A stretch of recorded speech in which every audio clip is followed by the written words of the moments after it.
முக்கியம்னு பெத்தவங்களே உதறி தள்ளிட்டு வந்தவன் இப்ப உன் கூட இருக்க முடியாம கிளம்பி போயிட்டான்னா என்னடி அர்த்தம்? அந்த அளவுக்கு நீ உங்க அம்மாவும் கொடுமைப்படுத்திருக்கீங்கன்னு அர்த்தம். இல்லனா காதலிச்சு கல்யாணம் பண்ணிக்கிட்டவள அவன் ஏன் விட்டுட்டு போனோம்? நீ அவன் மனசை கலைக்காம இருந்திருந்தா அவன் எங்க கூடவே நல்லபடியா இருந்திருப்பான். ஆனா இப்ப அவன் இங்கேயும் வர முடியாம அங்கேயும் இருக்க முடியாம அவன் எங்க அலைஞ்சிட்டு இருக்கானோ எப்படி கஷ்டப்படுறானோ தெரியலையே. நானே மனசு நொந்து போய் வந்திருக்கேன். நீங்களும் எதையாவது சொல்லி என்ன நோகடிக்காதீங்க. இப்படி ஒரு விஷயம் நடக்க நான் விட்டுருக்க கூடாது. கவனமா இல்லாம போனது ஏன் தப்புதான். ஆனா இப்ப அத பத்தி பேசி எதுவும் ஆக போறதில்ல. எப்படியாவது அவர் எங்க இருக்காருன்னு தேடி கண்டுபிடிக்கணும். அதுக்கு ஏதாவது ஒரு வழி சொல்லுங்க. நல்லா இருக்குமா நீ பேசுறது? வீட்டோட மாப்பிள்ளையா இருந்தோட அவமானப்படுத்தி அமுச்சு விட்டீங்க. நாங்க அவனை தேடி கண்டுபிடிச்சு கொடுக்கணுமா? அந்த கதையே இங்க நடக்காது. இங்க பாரு, உங்க வீட்டுல இருந்தப்பதான் என் பிள்ளை காணாம போயிருக்கான். அவனை தேடி கண்டுபிடிச்சு எங்கிட்ட ஒப்படைக்க வேண்டியது உங்க 2 பேரோட பொறுப்பு. என் பிள்ளை எங்களுக்கு திரும்ப வேணும். அவன் மட்டும் கிடைக்கலனா நான் போலீஸ்ல போய் என் பிள்ளையை வீட்டை விட்டு துரத்திட்டாங்கன்னு கம்ப்ளைண்ட் பண்ணுவேன். அந்த அளவுக்கு என்ன போக வச்சிடாதீங்க. இப்படி பேசினா எப்படிங்க? நான் எங்க போய் இதுக்கு மேல இந்த விஷயத்தை பத்தி பேச நான் தயாரா இல்ல. நீ போலாம். இல்லங்க அது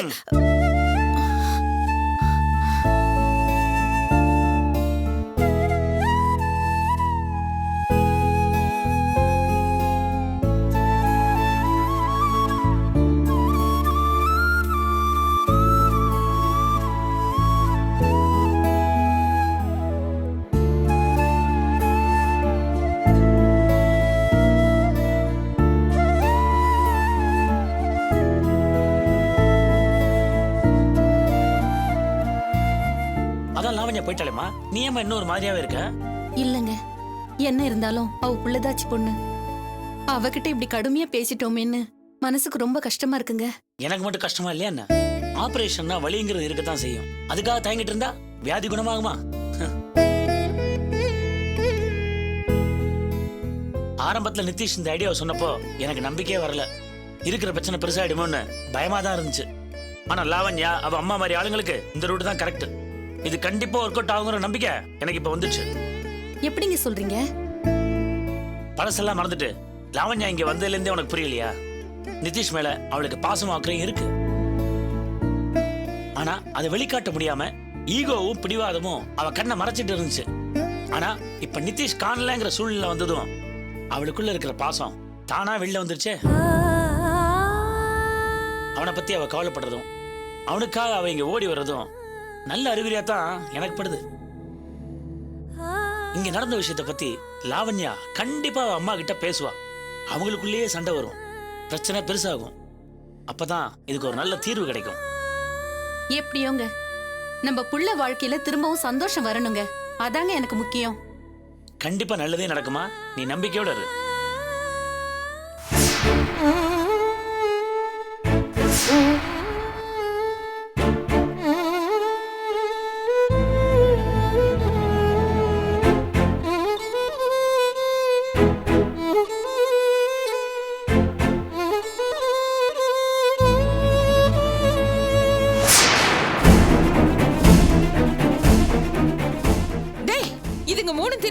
இங்க வருதுங்க.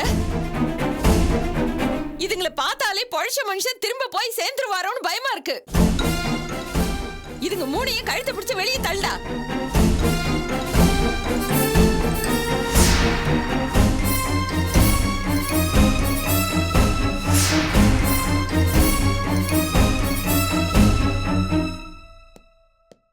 தம்பி கோமா கண்டிஷன்ல இருந்து ரெக்கவர் ஆயிட்டாரு. பட் நர்வ்ஸ் எல்லாம் சிவியரா அஃபெக்ட் ஆயிருக்கு. கொடுத்த எந்த மெடிசனுக்கும் பாசிட்டிவான ரியாக்ஷன்ஸ் இல்ல. அப்படின்னா அப்பாவால இனிமே கை காலை அசைக்க முடியாதா டாக்டர்? லைஃப் லாங் எந்த மூமெண்ட்டும் இல்லாம இப்படியே இருக்கணுமா? என் புருஷன் பொழைச்சிட்டாருன்னு முழுசா சந்தோஷப்பட முடியலையே. எங்க குடும்பத்தையே தாங்கி பிடிச்சிட்டு இருந்தது அந்த மனுஷன் தான். அவர் இப்படி படுத்த படுக்கை ஆயிட்டான். நாங்க என்ன பண்ணுவோம்? ஆண்டவன் ஏன் தான் எங்களை இப்படி சோதிக்கிறானோ தெரியலையே. கவலைப்படாதீங்கம்மா, அவரை சரி பண்ணவே முடியாதுன்னு நான் சொல்லலையே. உடனடியா ஒரு மேஜர் ஆபரேஷன் பண்ணா ஓரளவுக்கு அவரை பழைய நிலைமைக்கு கொண்டு வர முடியும். ஆனா எங்க ஹாஸ்பிட்டல்ல அந்த வசதி இல்ல. நான் சொல்ற ஹாஸ்பிட்டலுக்கு உங்க ஹஸ்பண்டை கொண்டு போங்க. இந்த மாதிரி நிறைய கேஸ் அவங்க ஹேண்டில் பண்றாங்க. அங்க கொண்டு போனீங்கன்னா அவருடைய கண்டிஷன் 40% ரெக்கவர் ஆக சான்சஸ் இருக்கு. அப்படின்னா அப்பாவை அங்க எப்ப கூட்டு போகணும் டாக்டர்? 10 நிமிஷம் கழிச்சு என் கேபினுக்கு வாங்க. நான் அங்க இருக்கிற சீஃப் டாக்டருக்கு ஒரு லெட்டர் தரேன். டிஸ்சார்ஜ் பண்றதுக்கான ஃபார்மாலிட்டிஸை முடிச்சிட்டு நீங்க கிளம்பிடலாம். Okay doctor.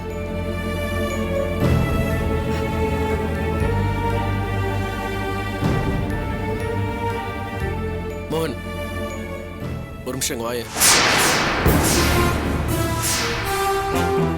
உன் கூட முக்கியமா பேசணும், வா மோகன்.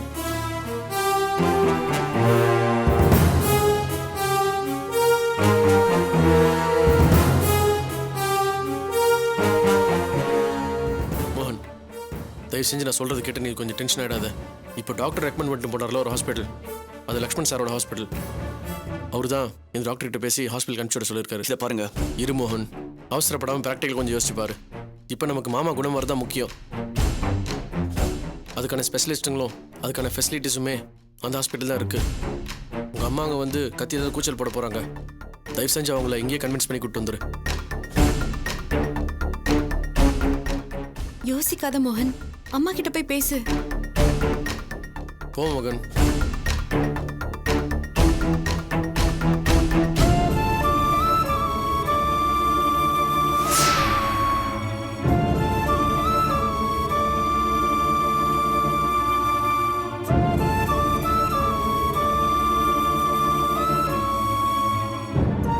முடியாதுடா, இதுக்கு நான் சம்மதிக்கவே மாட்டேன். அப்பாவை இந்த நிலைமைக்கு ஆளாக்குனதே அந்த குடும்பம் தான்டா. என் புருஷனை காப்பாத்துங்கன்னு சொல்லி அவங்க கிட்ட என்ன பிச்சை எடுக்க சொல்றியா? அதை விட அசிங்க வேற எதுவுமே இல்ல. அப்படி ஒரு மானங்கெட்ட காரியத்தை நான் செய்யவே மாட்டேன்டா. சித்தி, என் மேல இருக்கிற கோவத்தை இந்த விஷயத்துல காட்டாதீங்க. தயவு செஞ்சு சூழ்நிலையை புரிஞ்சுக்கோங்க. அப்பாவை சரி பண்றதுக்கு இதை விட்டா நமக்கு வேற வழி இல்ல. சீ, வாய் மூடு. ஊர் உலகத்துல அந்த ஆள் மட்டும்தான் ஆஸ்பத்திரி வச்சிருக்கானா? வேற ஆஸ்பத்திரியே இல்ல. நான் என் புருஷனை எங்கேயாச்சும் கூட்டிட்டு போவேன், எப்படியாவது காப்பாத்திக்குவேன். அத பத்தி நீ கவலைப்பட வேண்டிய அவசியமே இல்ல. அத்தை, வேற ஹாஸ்பிட்டல்ல இந்த ஆபரேஷனுக்கு 2 லட்சம் ரூபாய்க்கு மேல செலவாகும். அவ்வளவு பணம் அவங்க கிட்ட இருக்கா? இதே லக்ஷ்மண் சார் ஹாஸ்பிட்டல் கூட்டு போனீங்கன்னா எந்த பிரச்சனையுமே இல்ல.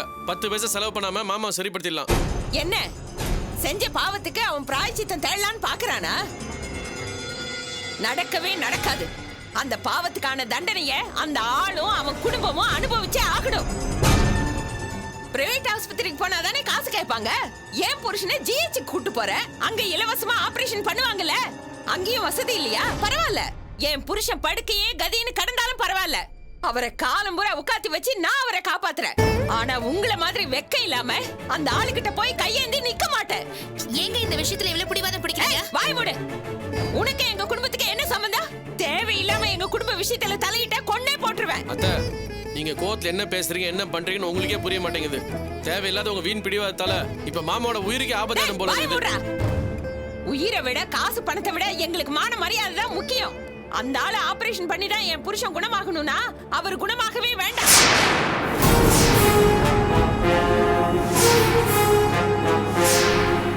என் புருஷனுமே அதை ஏத்துக்க மாட்டாரு. அவனாலதான் உடம்பு சரியாச்சுன்னு தெரிஞ்சதுன்னா அந்த அவமானம் தாங்காம அடுத்த நிமிஷமே உயிரை விட்டுருவாரு. அவரை சாகடிக்கு தான் இந்த மாதிரி யோசனை எல்லாம் சொல்றீங்களா? உனக்கு உண்மையிலேயே அவர் மேல அக்கறை இருந்துச்சுன்னா ஒண்ணு பண்ணு. வேற ஆஸ்பத்திரிக்கு போனா 2 லட்சம் ரூபாய் செலவாகும்னு சொன்னேல்ல, அந்த பணத்தை ரெடி பண்ணி கொண்டு வா. நீ சொல்ற இடத்துக்கு அவரை கூட்டிட்டு வர. அவ்வளவு பணத்துக்கு நான் எங்க போவேன்? முடியாதுன்னு தெரியுதுல, அப்ப வாயை மூடிட்டு போடா. இல்ல நான் வேணா. இதுக்கு மேலே அந்த ஆளோட ஆஸ்பத்திரிக்கு கூப்பிட்ட நான் மனுஷியாவே இருக்க மாட்டேன். வெளியில போ. என்னம்மா இது? எப்ப பார்த்தாலும் கூட்டமா நின்று சண்டை போடுறதா உங்க வேலையா? கொஞ்ச நேரம் அமைதியா இருக்க மாட்டீங்களா? தயவு செஞ்சு சத்தம் போடாதீங்கம்மா. துளசி, இதுக்கு மேல இங்க நின்னா பிரச்சனை தான் வரும். வா, வெளியே போய் பேசிக்கலாம். வாடி, வா.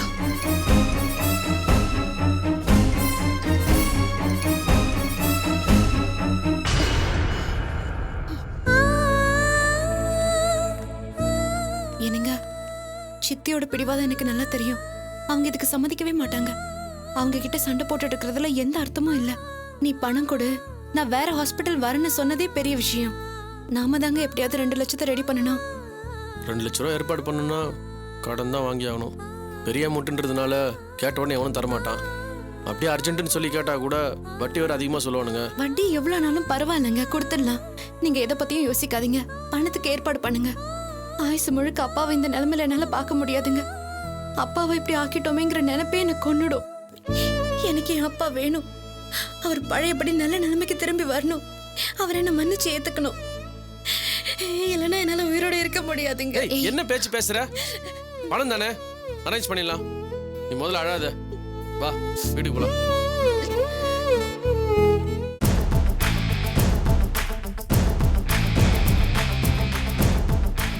ஏய் என்ன வேணாலும் சாப்பிடு. சாப்பிடு. குடு.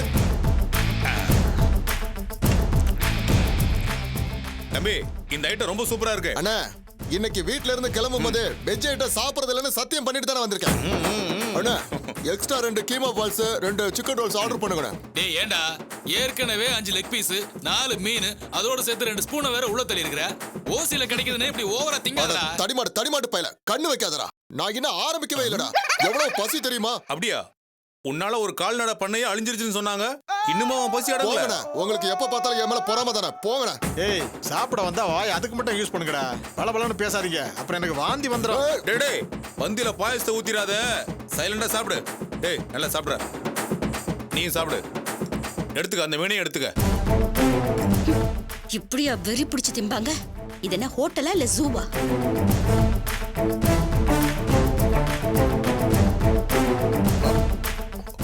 மேடம் நீங்க? Okay madam.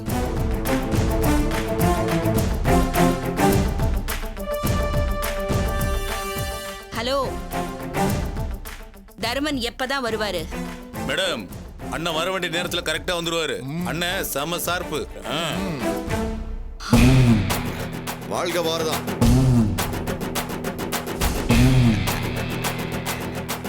தம்பி உங்க கடமையை கவனிங்க. உட்காருங்க. பாதி சாப்பாடுலாம் எந்திரிக்க கூடாது. கரெக்டா சொன்னீங்கண்ணே. நாங்க இப்பதான் ஆரம்பிச்சோம். நீங்க மேடத்துக்கிட்ட பேசிக்கிட்டோங்க. நாங்க எல்லாத்தையும் முடிச்சிட்டு வந்துடுறோம். ஏப்பா இங்க ஒட்டக பிரியாணி எல்லாம் கிடைக்காதா? அதெல்லாம் கிடைக்காது சார்.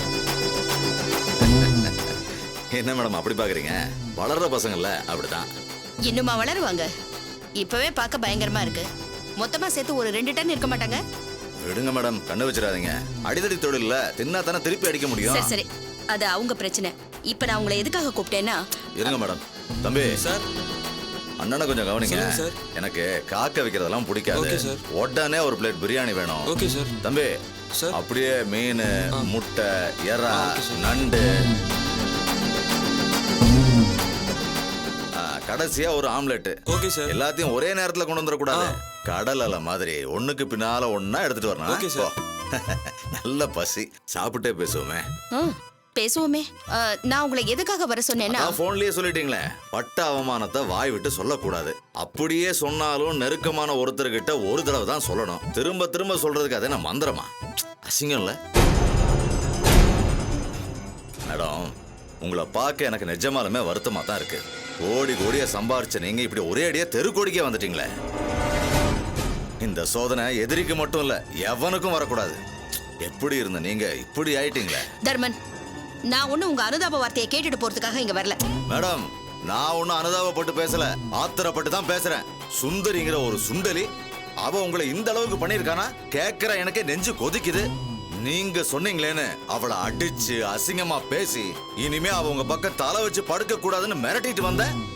அதையும் மீறி அவ உங்களை அவமானப்படுத்தி அசிங்கப்படுத்தி கேவலப்படுத்தி உங்க மானத்துக்கு எடுத்து வீட்டை விட்டு உங்களை வெளியே அனுப்பிச்சிருக்கா. அவளை சும்மா விடலாமா? அந்த சுந்தரிய 2ல 1 பாக்குற வரைக்கும் பச்சை தண்ணி கூட குடிக்க கூடாதுன்னு சபதம் எடுத்திருக்கேன். அவளை என்ன பண்றேன்னு பாருங்க. தம்பி சார். உங்க வேகம் எனக்கு பிடிச்சிருக்கு. இதே வேகத்துல மத்ததையும் கொண்டு வந்துருங்க. Okay sir.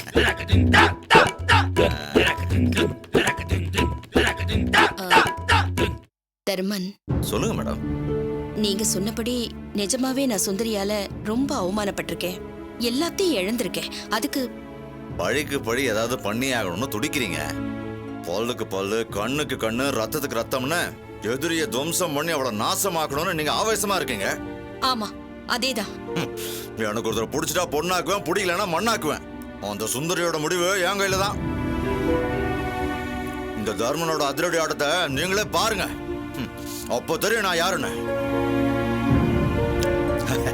தம்பி உங்களோட வேகம் எல்லாத்துக்கும் இருந்ததுன்னா இந்தியாவில் பஞ்சமே இருக்காது. Thank you sir. வெல்கம். தர்மன், சொல்லுங்க மேடம். நானும் சுந்தரிக்கு எதிராக எவ்வளவோ ட்ரை பண்ணி பார்த்துட்டேன். ஆனா எப்பவும் அவதான் ஜெயிக்கிறா. மேடம் திருவள்ளுவர் என்ன சொல்லியிருக்காருன்னு தெரியுங்களா? இங்க எதுக்கு வள்ளுவர்? விஷயம் இருக்கு. சரியான வேலையை தப்பான ஆளுகிட்ட ஒப்படைக்க கூடாதுடா மடையான்னு அவர் எப்போ சொல்லிட்டு போயிருக்காருங்க. சரி, எது எவனால ஆகுமோ அது அவனால ஆகும். அவன் யாருன்னு பார்த்து அவங்கிட்ட பொறுப்பு ஒப்படன்னு குரல் மூலமா சொல்லிட்டு போயிருக்காரு. எதுக்கு? எதுக்கு? இதோ இப்படி தோத்துட்டு வந்துட்டு பேந்த முழிக்க கூடாதுன்னு தான். என்ன மாதிரி நம்பிக்கையான ஒரு ஆளுகிட்ட வேலையை பொறுப்பை ஒப்படைக்கணும் மேடம். அதை விட்டுட்டு ஆஸ்பத்திரியில வேலை செய்யற பொண்ணை நம்பி அவ்வளோ பெரிய காரியத்தை கொடுத்தது தப்பு இல்லையா? இங்க பாருங்க, அடி தாங்க முடியாம அவளும் உளறிட்டா, நீங்களும் இப்படி நடுத்தரவுல வந்து நிக்கிறீங்க. இதெல்லாம் தேவையா? போய் சொல்லி நாடகமாடி ஒரு எதிரியை வீழ்த்துறதுல தப்பே கிடையாதுங்க. ஆனா தீர யோசிக்காம அதை அதர பதற பண்ணி எதிரி முன்னால அவமானப்பட்டு நிக்கிறது ரொம்ப தப்புங்க. தப்பு பண்ணணுங்க, அதே நேரத்துல ஜெயிக்கவும் செய்யணும். சிங்கத்தை கூட நேருக்கு நேரா நின்று ஈஸியா அடிக்கலாம், ஆனா கொசுவை ரொம்ப கஷ்டம்.